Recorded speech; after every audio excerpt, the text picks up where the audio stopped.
Okay, and we are live. Okay, well, welcome everybody to the penultimate Riot Science Club event of this year. We'll be taking a break for August for a well-earned R&R. But we do have wonderful Dan Quintana next week and the brilliant Fiona Fidler this week. So we're ending very much on a big bang. So as you can see, we're at the normal time next week with Dan at 12.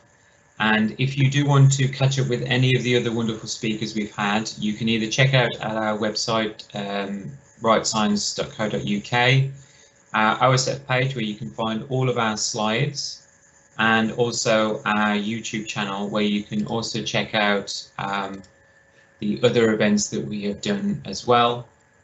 These include the cost of correcting bad science that was on the 8th of July, and also the King's Open Research Conference as well, which was back in June, as well as the other great speakers that we've had over the past 18 months or so. So that's it for the announcements. I'll just quickly move on to our speaker for today, which is what everybody has come for. So we're joined by Fiona Fidler. She's based in sunny Melbourne at the minute, and she's based at the University of Melbourne, where she's a professor, and she's also a part of the Australian Research Council Future Fellow, leading on a range of meta-research projects across ecology and conservation science, as well as projects in psychology and other social science fields. She's highly influential in the replication crisis and the measures that are being put into place to try and obviate the problems and address the causes. I view her as a sort of unacknowledged contributor to the Riot Science Club. Her tweets and all of her work has been really influential in forming how we create content, and she's done wonderful blogs on the history of the reproducibility process. Recently she did a review of Stuart Ritchie's wonderful new book, Science Fictions, and in his book he talks about the kind of bizarre and funny, when you're not being serious, breaches of scholarly conduct. And one of the issues that he draws upon is the fact that of replications, or lack thereof, in order to test the veracity of science. And this is why, and such an important issue, this is why Fiona is joining us today, because she's spearheading one of the most important initiatives that is going at the moment to try and test the validity of the research out there. So Fiona, I'm going to hand the floor over to you. So thank you very much for joining us today, and the floor is yours. Okay, thank you for that introduction. I've been following this this seminar series with great interest, and have joined in a few of them and watched a few others on the recordings, and I'm really excited to now actually be a part of it myself. Can you see my slides okay? Is everything look all right? Fine, yeah. Okay, great. So today I want to tell you about the repliCATS project. This is a picture here of my university. It's very lovely. Haven't been there in a while, but I assume it still looks something like that. So the CATS part of repliCATS stands for Collaborative Assessment for Trustworthy Science. And what we do is group evaluations of published research. The first thing I have to tell you about this project is that it is huge. So there are over 25 researchers across 3 faculties at the University of Melbourne, plus we have 8 international collaborators on this project. Quite frankly, it's an administrative nightmare, but we love it. We love it, so we manage the administrative burden that comes with it. In the first phase of the project, we've been focusing on evaluating the likely replicability of published claims. So some of you may already know that there's kind of an existing tradition of this sort of research. Prediction markets have been run alongside many of the large reproducibility projects that we have seen, including the first reproducibility project in psychology and others in economics and cancer biology. So if we could predict replicability accurately, this would be a really useful thing, right? Given how labour-intensive actual replication studies themselves are, you know, how costly they are, how time-consuming they are. If we could predict the outcomes accurately, it would relieve a lot of that burden. And group predictions of replicability might turn out to be useful for other things as well. I know earlier in this series you had a talk by Peter Eisiger about allocating replication resources. So predictions might be useful in that process too, deciding where replication efforts should go. So if there's a group consensus that something will replicate, then maybe that's less of a priority than if the group is really split on what the outcomes, or really uncertain on what the outcomes will be. Maybe we want to direct efforts that way. There are lots of questions that we could use these kinds of group predictions to answer. Okay, so the second thing I want to tell you about repliCATS is that it's not a prediction market. I'll explain what it actually is, of course, during this talk. We're using a structured group elicitation protocol that mathematically aggregates people's probability judgments, but it's not a market. There is no betting. And then the final thing I want to say up front is that our focus on replication at the moment right now is not to be interpreted as a signal that we think replication is the best measure of research quality or the best measure of trustworthy evidence. It almost certainly isn't. It is, however, the case that replication is a relatively easy thing to benchmark. That is, we can do replication studies and look at their outcomes and see whether our predictions are correct or not. Now, I said relatively easy. Of course, that is all in fact very complicated, but compared to trying to ground truth, say judgments of validity or generalizability, replication is a bit more straightforward. But on our more ambitious days in repliCATS, we imagine expanding the scope of what we're doing now so that it does become a comprehensive, rapid and transparent peer review protocol in itself. I'll talk more about those plans at the end of the project, but to start with, back to reality and what we're actually doing now. Okay, so what we are doing now is evaluating 3,000 published research articles. These articles come from 60 journals in 8 disciplines: business, criminology, economics, education, political science, psychology, public administration and sociology. We are only looking at quantitative articles, not qualitative articles. More recently, the scope of this has expanded to include an additional 100 COVID-19 related preprints. This is still we're still sticking within social and behavioural sciences here. We're not moving into epidemiology or into medicine.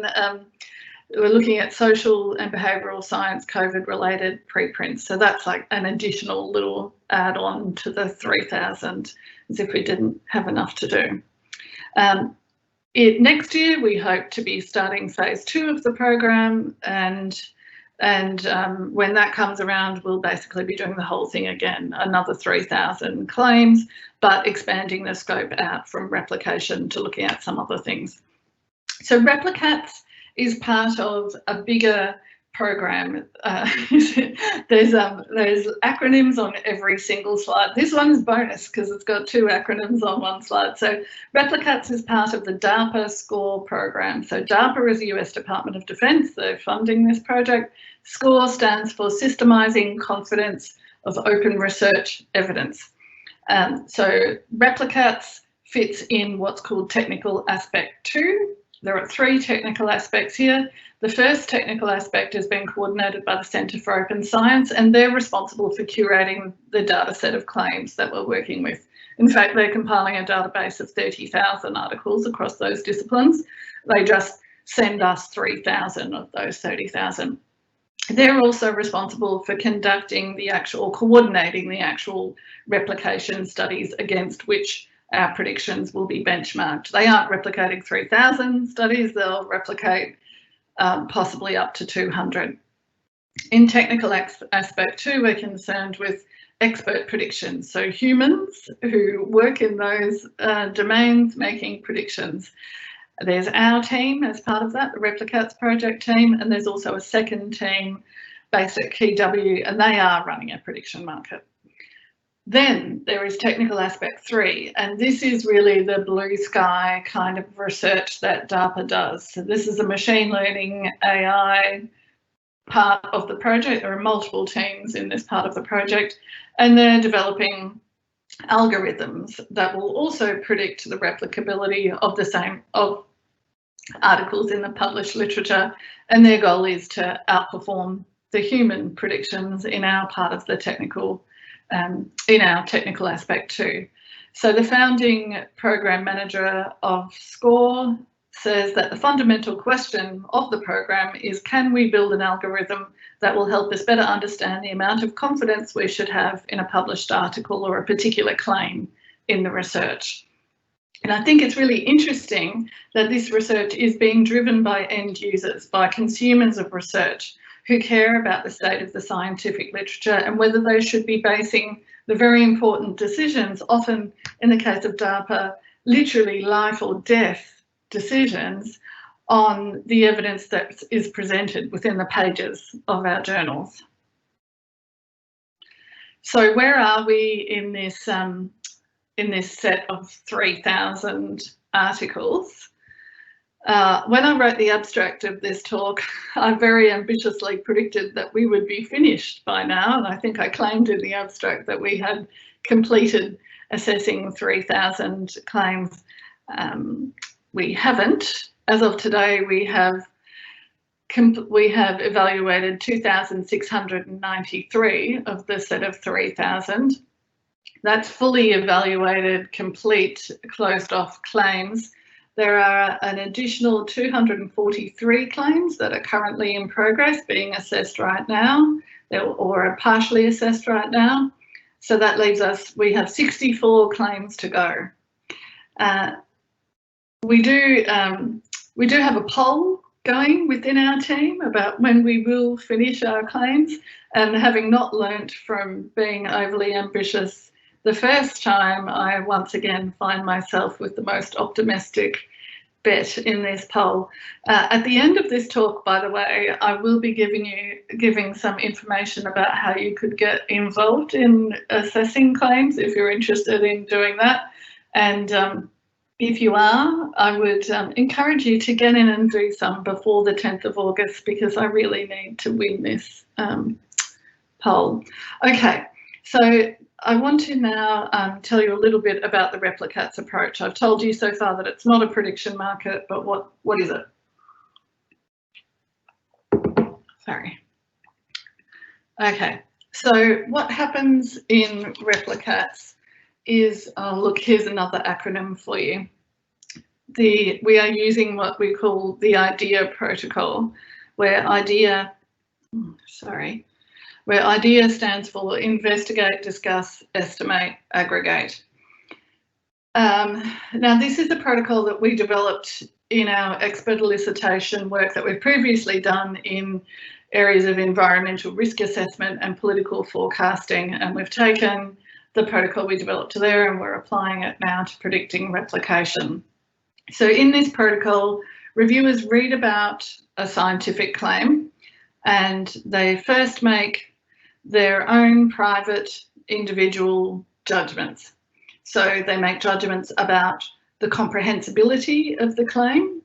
They make judgments about the prior plausibility of the underlying effect. And then they make the main judgment, which is about the claim's likely replicability. And they do all of that on their own privately. And then after entering their own private judgments, each person in the group is then shown the other group members' estimates in the form of little interval estimates that they've provided. So this provides them with information, but also with feedback, right, to calibrate their own judgment. They can see how similar or dissimilar their own evaluations are to others.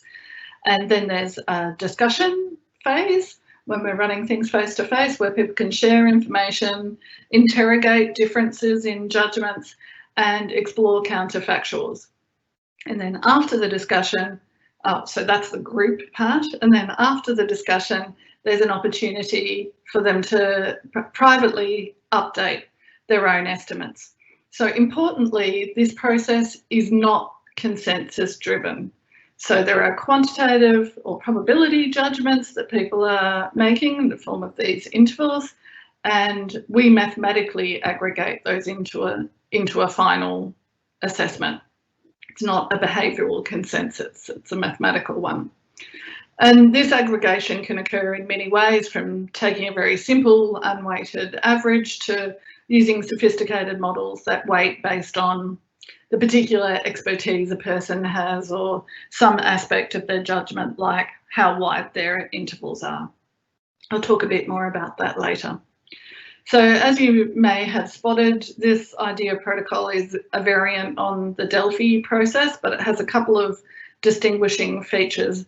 The first being that we are eliciting interval judgments, not point estimates, and that we're doing that in a very particular way, which I will tell you about now. So when we ask about the probability of replications, we actually ask this question: what is the probability that direct replications of this study would find a statistically significant effect in the same direction as the original? And the instructions that go with this question ask people to imagine 100 replication studies, all of which have very high statistical power, and that will eventually be combined in a systematic way, like in a meta-analysis where there's no publication bias. And we ask them to estimate the probability that in the aggregate, these replication studies would support the original results. So this allows people to imagine that perhaps some of the replication studies won't meet their own personal standards of quality, but they can also entertain the idea that others within that set of 100 would, and then they can weigh up where they think the chips will fall overall. We're using this imagine lots of replication studies framing partly to get people to focus their attention on the credibility and reliability of the original study. So we want them to pick at the features of the original study rather than kind of fixate on the specifics of some particular hypothetical replication study. It's also partly because the details of the replication studies are unknown to us and are unlikely to be uniform across the set of replications being performed in all of these different disciplines. So what counts as a replication of a demography study in sociology is going to look very different from a lab study in behavioural economics, for example. So as I mentioned earlier, we developed this approach for eliciting expert judgments for environmental risk assessments and for political forecasting. And often the experts we work with in those contexts are prone to cognitive biases, including overconfidence. And so the question format that we've developed helps protect against those sorts of biases. And it does that primarily by breaking probability judgments down into multiple steps, like a lower bound, an upper bound, and a best guess. So dividing the question up into these multiple steps improves the chances that people will call to mind different kinds of evidence. The idea is that each time you approach the question, you're prompted to sample a different aspect of your knowledge. Question order also affects people's judgments. So when we start with a single best guess, people tend to anchor on that guess, that number, and then produce intervals that are overly narrow or overconfident compared to when we ask them for the bounds first. We also find that people get a bit lazy in how they think about the intervals. It's very easy to fall into an automatic plus or minus 10% rather than to really think about optimistic scenarios or pessimistic scenarios. So what we do when we ask for the bounds first is to ask people to consider the opposite. So when they're giving their upper and lower bounds, to think of reasons that might make this particular thing likely to happen when they give their upper bound, and to think of reasons why it would be unlikely when they're giving their lower bound. The other feature of our protocol in repliCATS is that we aim to use diverse, non-consensus driven groups. So we know that the group average of multiple judgments often outperforms single experts, mainly because of random and systematic errors of individuals cancelling each other out. And this phenomenon is remarkably robust when groups are diverse. Diversity, of course, introduces different perspectives, new information, promotes critical thinking and forces people to consider counter arguments. And we have found this over and over again in our work in environmental risk assessment and political forecasting. Here are 6 of our own workshops in those areas, and in 4 out of 6 cases we see the group average outperforms the very best expert in the group. And then what we've done is to kind of bring that whole idea protocol together into a custom built platform. And this is what our platform looks like. So on this in this first panel here, you'll see the claim, the research claim that we're working with, which is selected by the Centre for Open Science to be the primary, what they're attempting to do is select the primary claim within a research article. It's a very difficult task in itself. So you see a summary of the primary claim here and some other summary information as well, the associated inferential test, including the sample size, effect size, p-value, and a link to the abstract of the article and a link to the full text of the article. In the middle panel, this is where people enter their judgments and ratings, and also where in the second round the judgments of other group members are fed back. This screenshot is from a second round estimate, so you can see that multiple judgments of the different group members. And then in the final panel here is where people articulate their reasoning or their justifications for the particular judgments that they have provided. Okay, the data. So what we don't have at the moment is any accuracy data, right? Because the replication studies that we are being benchmarked against haven't been completed yet. So I can't, in a sense, I can't show you any results from that. But what I can do is tell you about all the data that we're going to have, and we have a lot of data. If you want any data, do let me know. Everything will be open at the end of the project, and if you're interested in this kind of research, then I think it's very likely that an answer to some burning question that you have will be able to be answered with this enormous data set that we have. Okay, so let me tell you what we've got. Well, we have is extensive demographic information about hundreds of assessors, hundreds of people who volunteered to assess claims for us. We know lots of stuff about them, their career stage, their disciplinary background, their self-rated quantitative expertise, and so on.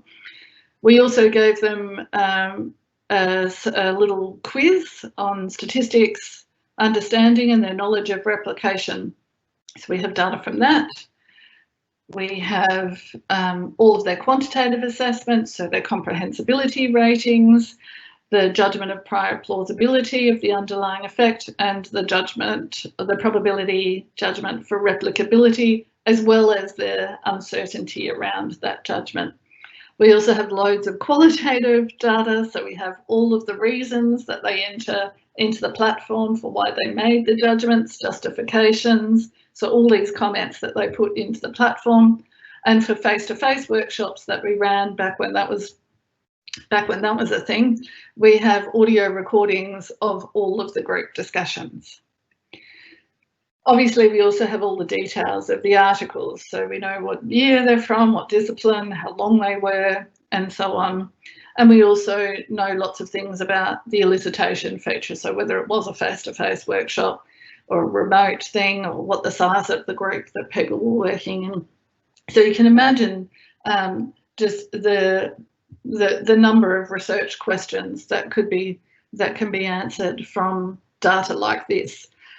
And then, of course, at the end of the whole program, we'll also be able to compare all of the outcomes of the replication studies themselves and find correlates of prediction accuracy, perhaps in the qualitative reasoning data or the judgments, or perhaps in the demographic data, and so on. We'll also be able to compare predictions made with repliCATS to predictions made on the prediction market. And then we'll also, in addition, be able to compare human predictions to the AI and machine learning predictions. So a whole host of research questions there. Okay, now I've already said that I can't give you any accuracy data today because the replication studies that we're benchmarking against haven't been completed yet. But what I can do now is tell you about a little study that we've run as a side project. We've not very creatively called this the non-outcome claims study, and you'll see why soon. So the purpose of this non-outcome study was to run a check on our process. So we wanted to check how the whole thing would work from uploading the claims right through to eliciting judgments and doing our analysis. So this was a check of our process. It was also a preliminary check on our prediction accuracy. We wanted to explore some correlates of accuracy, and we wanted to kind of figure out what we were going to do with all this reasoning and qualitative data, and whether we could integrate some of that into our aggregation methods, which we have done.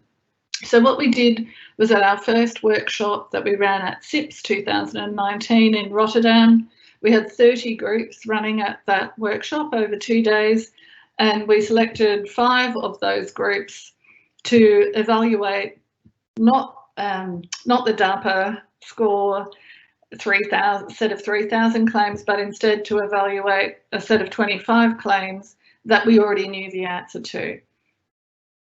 Okay, so we sampled these known claims from existing reproducibility projects. We sampled them from many labs 1, 2, 3, the Nature Science Replication Project, and the original RPP. We chose only replication studies that we knew had at least 90% power to detect an effect 3/4 of the size of the original. We removed from that full set, 10 studies that we decided were too famous, that everyone would already know the answer to because they'd been in the media or something like that. And then we randomly selected from the remainder of the studies. We randomly selected 25 from the remainder. And here they are. So what you see in this figure are those 25 studies. In the top panel here are the studies where the replication study turned out to be not significant. So these are unsuccessful replications, and then in the bottom panel, these are successful replications. And the x-axis here is showing the mean estimate from each of the 5 groups who assessed that claim. So the takeaway here is that the lower panel estimates of replicability are consistently higher probability judgments than the top panel, which is good because the bottom ones are the ones that replicated. So what we can tell from this is that people are actually doing a pretty good job. In fact, their classification accuracy in this case was 84%. That's based on a simple unweighted mean, so just adding up and taking the average of the probability judgments within a group. As I mentioned at the start, I should say also that that's pretty good. 84% is pretty good. For comparison, the prediction market that ran alongside the original reproducibility project in Psychology, RPP, had a classification accuracy of 71%, and 84 is bigger than 71. So anyway, that's the simple unweighted mean. But as you can imagine, there are other ways that we could mathematically aggregate a bunch of probability judgments. And in fact, we have 21 aggregation methods. Not all of them are shown here. What you can see here are 10 that we have nominated as our best bets and pre-registered. So some of them do things like give extra weight to judgments that appear to be more certain. So judgments where there's a narrow interval rather than a really wide one will be weighted more strongly. Some weight by how asymmetric the interval is. We assume that if people are just doing that automatic plus or minus 5 or 10%, then perhaps they're not thinking quite as hard about the different counterfactuals as someone who provides an asymmetric interval. We can test that hypothesis by giving extra weight to those ones. We can weight people by how much they change their mind between round 1 and round 2. We might think that this is a measure perhaps of open-mindedness or ability to integrate new information that they're receiving in the discussion. We can weight by, and this is the one that is our great mixed methods achievement here, is the qualitative analysis has coded, our qualitative analysts have coded the number of independent reasons or justifications that people give for their judgments, and then we can mathematically aggregate, giving extra weight to people who provide more independent reasons for their judgments. What else have we got? So I won't go through all of them. Some of the others here add a prior probability that might be informed by something like running stat check on the studies first and assigning a prior based on the outcome of that. Some of the others push central judgments that are sort of clustered around a 50%, 50-50 chance, push them towards extremes. They're extremising functions and various other things. So the way that we're being formally evaluated in SCORE is by a metric called AUC, or area under the curve. And this is a performance measure between 0 and 1. So the further away the AUC is from 0.5, the better, and AUC of 1 means that we have a perfect prediction model. And in SCORE, we are required to achieve AUC values above 0.7 for continuation into phase 2 of the program, and then we have to achieve values above 0.85 during that second phase of the program. So our current AUC value for this little non-outcome study, which admittedly very small sample size, for the unweighted average is 0.93. That's really good. Although I should, as I said, we must remember that this is a very, very small sample. So if you put a confidence interval around that, it would be extremely wide. Some of the aggregation methods that are doing the best by this particular measure include the ones I talked about before. So the one where we weight by how much people shift their judgments between round 1 and round 2, and one where we weight the number of independent justifications people give for their judgments. I find there's something kind of lovely and reassuring about this, that the best aggregation methods that we've found weight things like are finding correlations between accuracy and things like willingness to change your mind, or the number of independent reasons you can give for your judgment. There's just something kind of comforting about that. Here's another measure that we could take. I actually think I'm not cherry picking here, but I am going to skip this one. Briar scores are another accuracy measure. In this case, lower scores are better than higher scores. These scores here too are very promising. By this measure, it does slightly change the order of which aggregation methods turn out to be better, but not by very much. Okay, now, as I've said a few times now, that is this study of 25 claims, which is 5 groups, really, really small sample size, and always the risk, right, that people actually did know the answers to those known outcome studies, that they had memorised all of the outcomes of those existing reproducibility projects. We have tested our same aggregation methods in a different data set. This is a pre-existing forecasting data set from an IARPA project about political forecasting, actually, the project that made that book Super Forecasters by Philip Tetlock, very famous. And anyway, on this data set, we still get very good AUC scores of around 0.9. Right. Now, I want to talk now a little bit, just for a little while, about what we think makes repliCATS special. What's special about it to us? And the first thing is our amazing participant community. We have had over 500 people participate in our workshops or otherwise engage on our platform evaluating claims. They come from 40 different countries.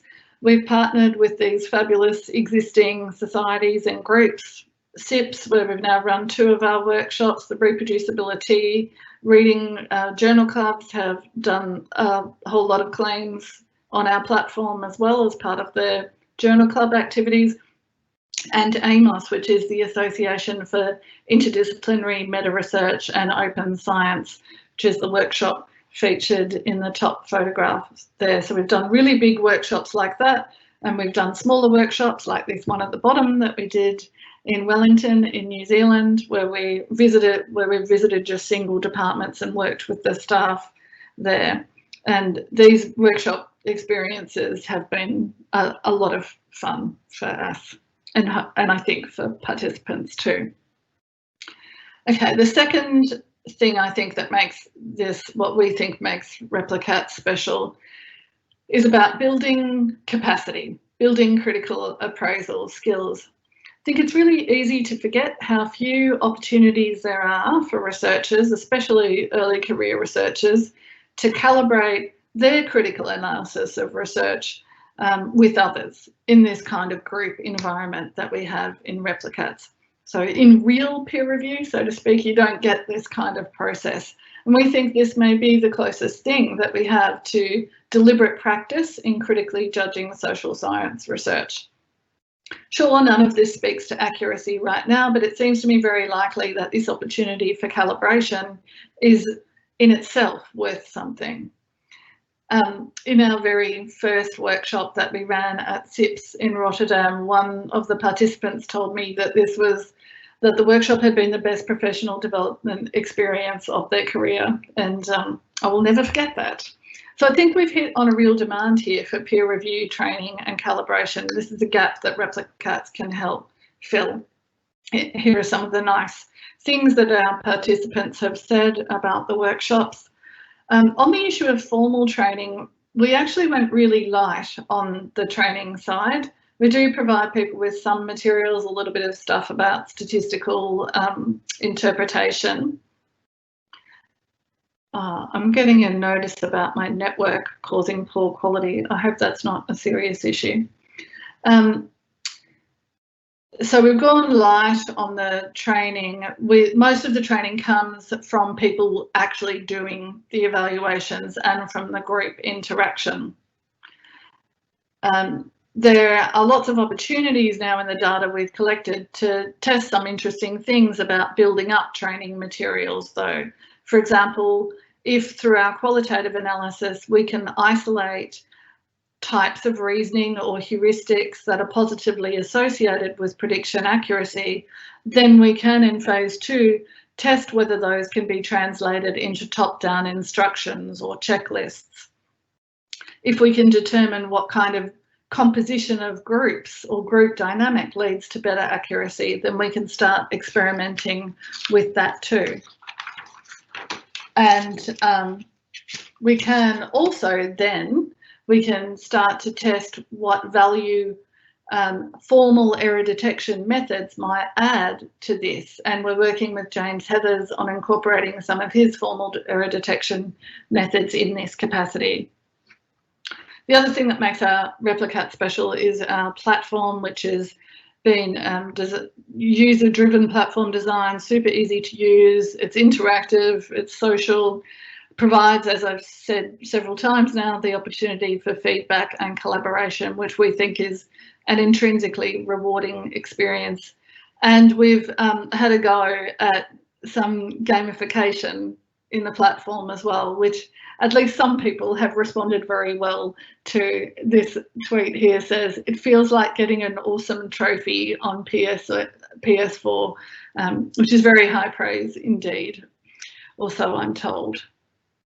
So as I said, in phase 2, we'll have new research questions. We want to look at identifying reasoning and heuristics that correlate with prediction accuracy and test whether they can be translated into checklists, training materials. We want to evaluate the value that we can add by incorporating formal error detection methods, and more generally just expand the scope. So we want to look at evaluations of other things beyond just replicability. When we get to that point, I think we start to talk about repliCATS as a more comprehensive peer review process. And to my mind, this as a process for peer review would have some distinct advantages. It's inherently collaborative, has this inbuilt feedback and calibration that I keep talking about, which is intrinsically rewarding. So often when we talk about rewarding or making peer review a more rewarding exercise, we focus on external rewards and public recognition. Those things are super important, but I think sometimes we miss opportunities. If we only focus on those, we miss potential opportunities to make it a more intrinsically rewarding experience too. And feedback and calibration are the key to that, I think. It's a process that's not driven by consensus. It's mathematical aggregation of ratings. And it has a defined endpoint. So unlike some other interactive review processes that you may have had experience with, I know I've had this experience, these other processes of interactive peer review, they implicitly rely on consensus by fatigue, consensus based on whoever gives up the fight first. And that is a terrible strategy, a terrible decision-making strategy.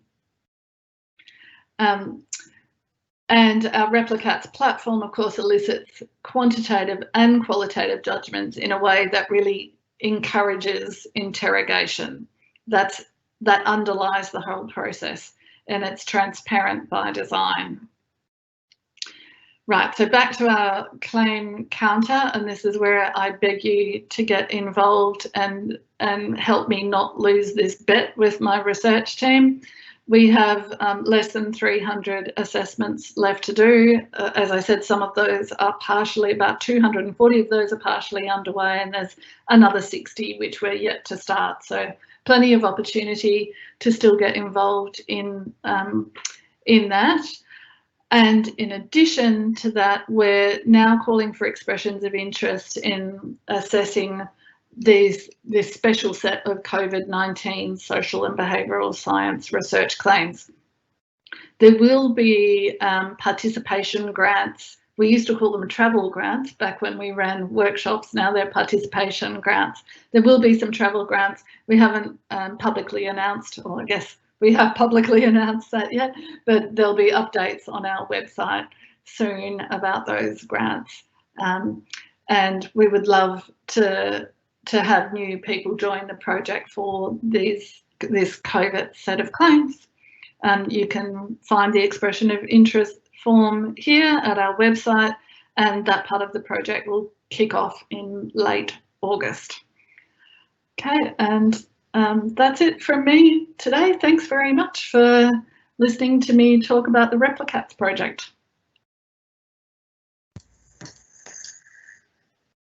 Wonderful, thank you. Yeah, that's absolutely great talk there. There was no connection problem, so you don't need to worry that you were just a sort of pixelated Lego image or anything like that. Don't worry about that. So we've had a number of questions coming through, and so if there are any other questions from the audience, just either upvote the ones that are already on the Q&A message board or add your own. So I'll just go by the ones that are most liked. So I have one question here, which is, what is your opinion of having some sort of R index or reproducibility index, which could replace or run alongside the H index? It would be a good incentive to make research as reproducible as possible. In general, I am all in favour of new metrics and indices for everything. The more the better. I mean, of course, we need some kind of quality control over that, but in general, I think the more we have, the more we'll flood out the problematic ones now that we have. Yeah, absolutely. I think there's a whole host of proposals. It's just whether they cooperate with reality, I guess. So we have another one here from James Smith. So how are you controlling for looking at the performance of so many different types of aggregation in the full study?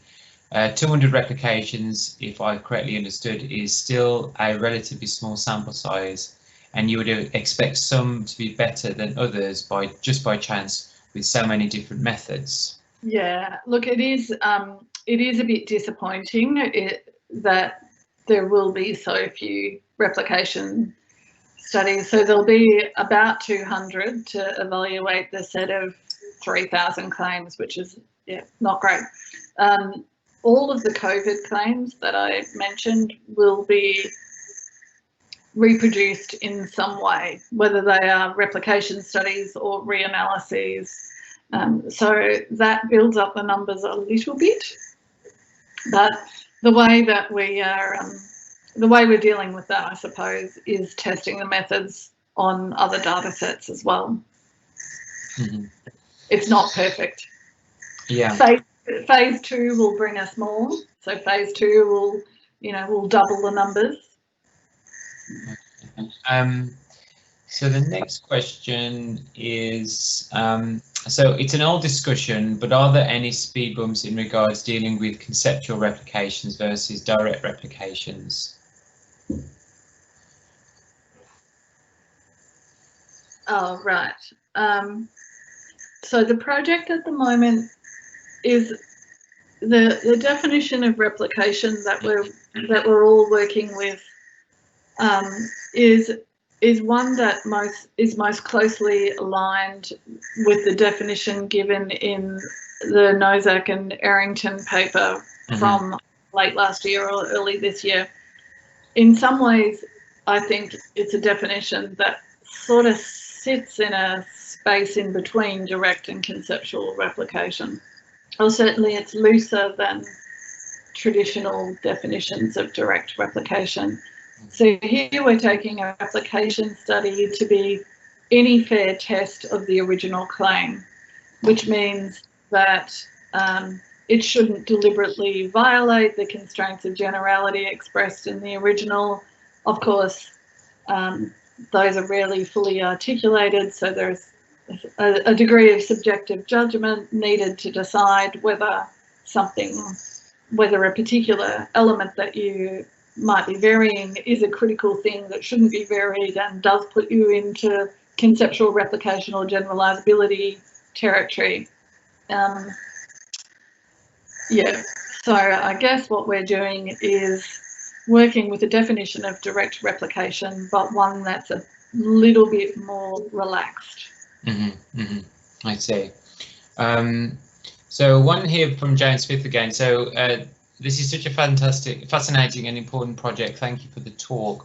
Will all the 3,000 studies be replicated, or just the 200 that OSF are replicating? So if there's no answer for the other 2,800, what is the reason for doing 3,000? Yeah, so there is. We're not doing it for fun, that's for sure. The reason is that really the reason for our whole kind of that technical aspect too, or the human prediction part, expert prediction part of the project, is really just to provide a seed set for the machine learning part that comes later.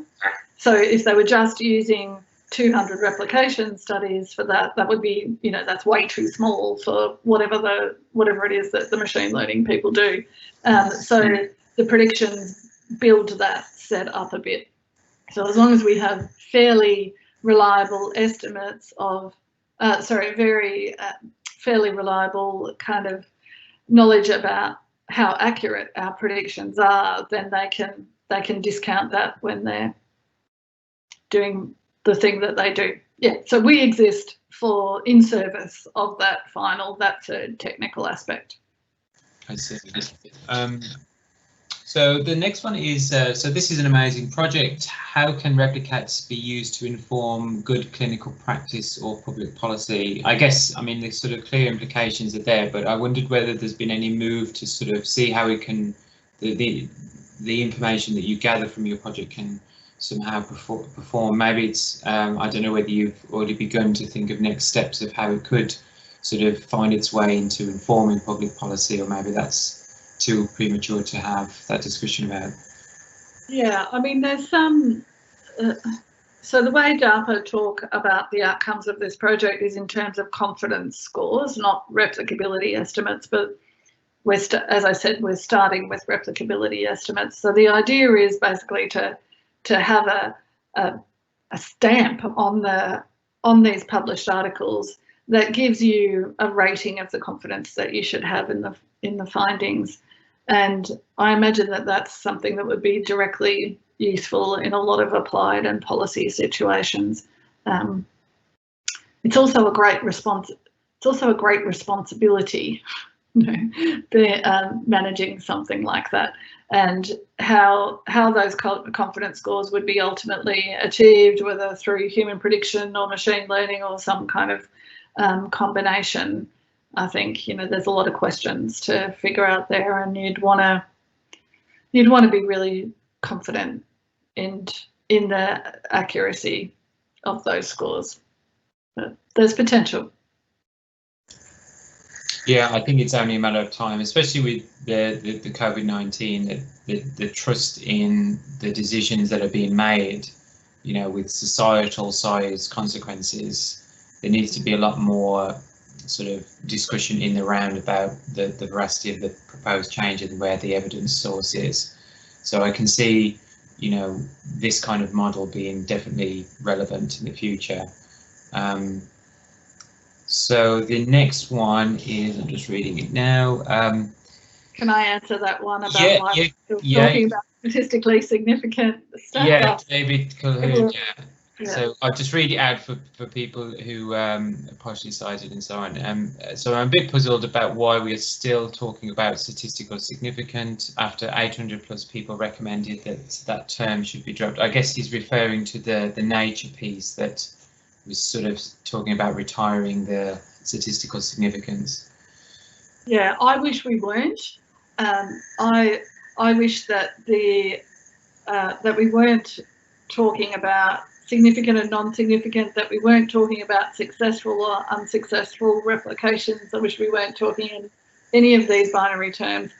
What I wish we were doing was looking at something like the correlation between effect sizes between the original studies and replication studies, or whether the effect size of the replication study is within the confidence interval of the original or vice versa, or some meta-analytic combination of the two. So, basically any other measure, but we're not, and I don't make the rules of the program, and this is the evaluation criteria that we're stuck with. It doesn't mean that in future we can't ask questions about, so that we couldn't, for example, in phase 2, ask people to estimate what they think the effect size of a replication study would be, and I think they would be really interesting questions. They do demand more information than we currently have about the replication studies, though. So we are blind to which of the studies out of the 3,000 are going to be replicated. We don't know which ones are part of the replication part of the project and which ones aren't. And so we don't have any details about the setup of the replication studies. I worry a little bit that judging something like the effect size of a replication study that you don't know the details from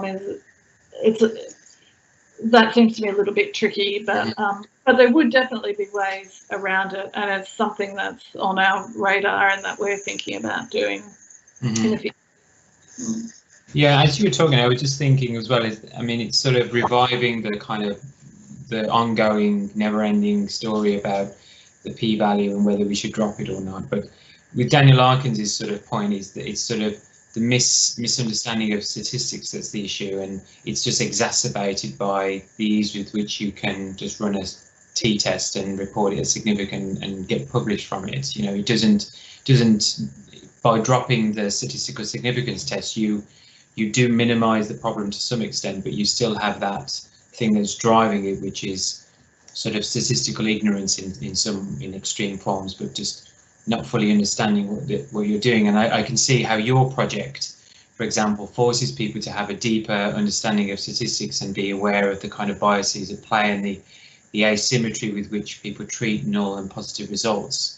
I don't know, I mean, I was probably speaking naively, but I guess just based on the feedback from the tweets that you showed on your slides, it seems that it does encourage more comprehensive understanding of statistics. So it could help nudge the direction of traffic towards more informed and efficient and more correct ways of applying statistical inferences.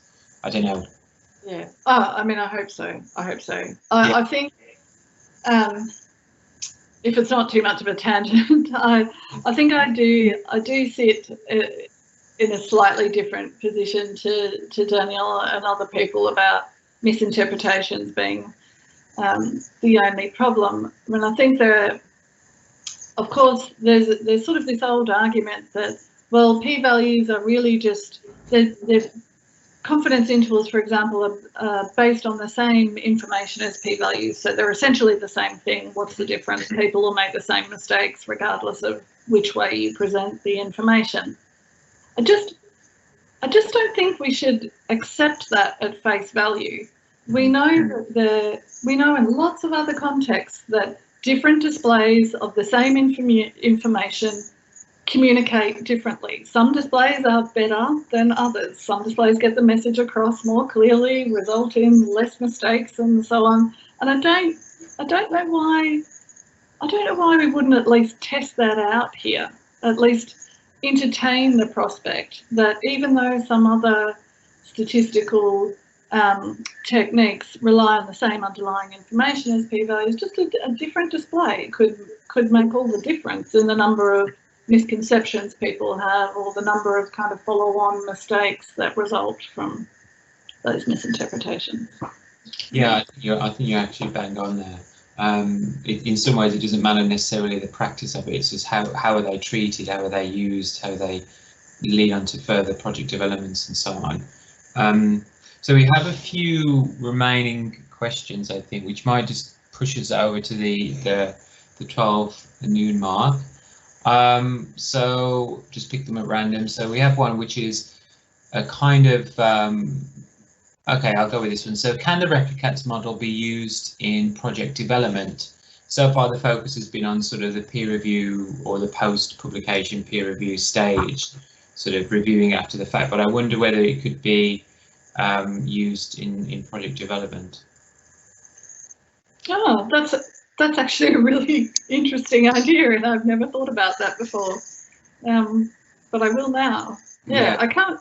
Yeah, so like something like, you know, if we're talking about this as kind of a peer review process, it would be like doing a peer review of a registered report. Mm-hmm. Yeah. That's a great idea. Yeah, I guess it's also kind of links with the sort of recent sort of buzz around bug bounties and sort of adversarial collaborations as well, which I guess sort of could provide some sort of structure to facilitate. I don't know, but yeah, it seems like a good way of avoiding.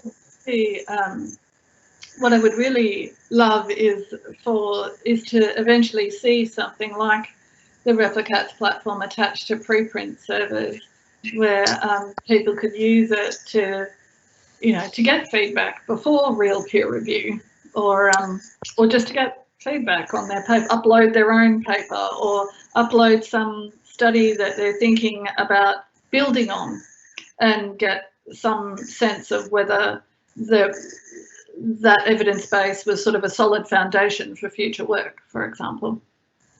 Yeah, it would be great if some way it could be incorporated with Alex Friedman's Octopus platform.